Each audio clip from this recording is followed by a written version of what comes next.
নমস্কার বন্ধুরা, ঝর্ণা cooking with village ফুডে সকলকে স্বাগত জানাই। আশা করি সকলেই খুব ভালো আছেন। আমি নতুন একটি রেসিপি নিয়ে আসছি, বাড়িতে বালি দিয়ে মুড়ি ভাজা। আর আমি আমাদের বাড়ির চাষের চাল দিয়েই এই মুড়ি ভাজা রেসিপিটা আপনাদের সঙ্গে শেয়ার করব। আপনারা প্রথম থেকে শেষ পর্যন্ত ভিডিওটি দেখবেন, আশা করি আপনাদের ভালো লাগবে। আর বন্ধুরা, একদম সহজ উপায়ে আমি আপনাদের সঙ্গে এই মুড়ি ভাজা রেসিপিটাই শেয়ার করব। আপনারা প্লিজ পুরো ভিডিওটাই দেখবেন। আর একদম সাদা ধপধপে মুড়ি হবে। এই রেসিপির জন্য আমি এখানে কিছু চাল নিয়েছি। বন্ধুরা, আমি 3 থেকে 4 কিলোর মতন চাল ভেজে নিই, কিন্তু সেই সময় ভিডিও করে দেখানো সম্ভব হয়নি, তাই আমি কিছু চাল এই বাটির মধ্যে তুলে নিয়ে রেখেছিলাম আপনাদের সঙ্গে শেয়ার করব বলে। আর এটা আমাদের চাষের চাল। এটা আমি পরিষ্কার করে ধুয়ে লবণ মাখিয়ে শুকনো করে নিয়েছি। আর বন্ধুরা, এই চাল আমরা বাড়িতেই বানিয়ে নিই ধান থেকে। এরপর আমি উনুন ধরিয়ে নিয়েছি। আর উনুন ধরিয়ে নিয়ে উনুনের উপরে কড়া বসিয়ে দিয়েছি। কড়া গরম হয়ে গেছে। এরপর কড়ার মধ্যে আমি এই চালগুলো ঢেলে দেব। কড়ার মধ্যে চালগুলো ঢেলে দিলাম। এরপর আমি কুঁচি নিয়ে হালকা নেড়ে নেব, একটু জাস্ট গরম করে নেব। বন্ধুরা, আমি 4 কিলো করে যে মুড়ি ভাজি, সেটা আমি মাটির খোলাতে নিয়ে ভাজি।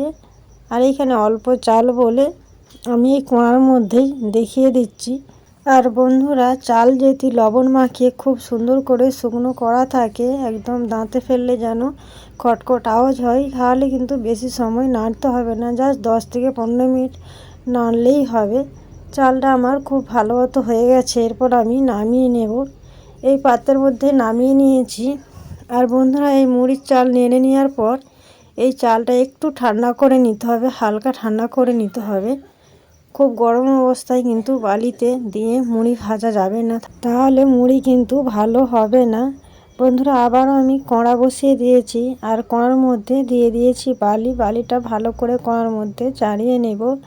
আর বন্ধুরা, আপনাদের কাছে বালি না থাকলে এটা লবণ দিয়েও কিন্তু ভাজা যায়, আপনারা লবণও দিতে পারেন। বালি না থাকলেও প্রত্যেকের বাড়িতে কিন্তু লবণ ঠিক থাকবে। খুব ভালো মতো কিন্তু বালিটা গরম হয়ে গেছে। বন্ধুরা, বালির কালারটা দেখে বুঝতে পারছেন।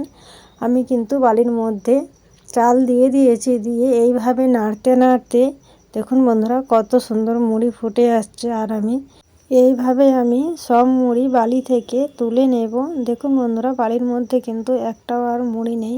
আবারও ফের আমি ওই বালির মধ্যে চাল দিলাম। বালি একটু হয়ে গেছে, তাই এইবারে কিন্তু আমি বেশি পরিমাণ চাল দিলাম। বন্ধুরা, বুঝবেন ভাজতে বালি কিংবা লবণ বেশি যখন হয়ে যাবে, মুড়ি কালার অন্যরকম হয়ে যাবে, তখনই বুঝতে হবে বালিটা খুব হয়ে গেছে। আর সেই সময় একটু বেশি করে চাল দিয়ে দিতে হবে, তাহলে কিন্তু বালিটা ঠিকঠাক থাকবে। দেখুন বন্ধুরা, এইভাবেই আমি সব মুড়িগুলোই কিন্তু ভেজে নেব।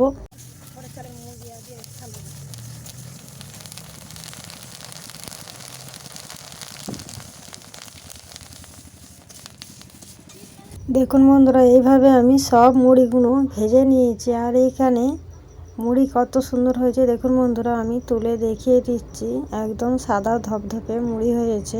বন্ধুরা, আমার মুড়ি ভাজা রেসিপিটা আপনারা তো দেখলেন, আশা করি আপনাদের ভালো লেগেছে। ভিডিওটি ভালো লাগলে লাইক করবেন, বন্ধুদের সঙ্গে শেয়ার করবেন। রেসিপিটি কেমন লাগলো কমেন্ট করে জানাবেন। আর আমার চ্যানেলে নতুন বন্ধু হয়ে থাকলে চ্যানেলটি সাবস্ক্রাইব করে পাশে থাকবেন।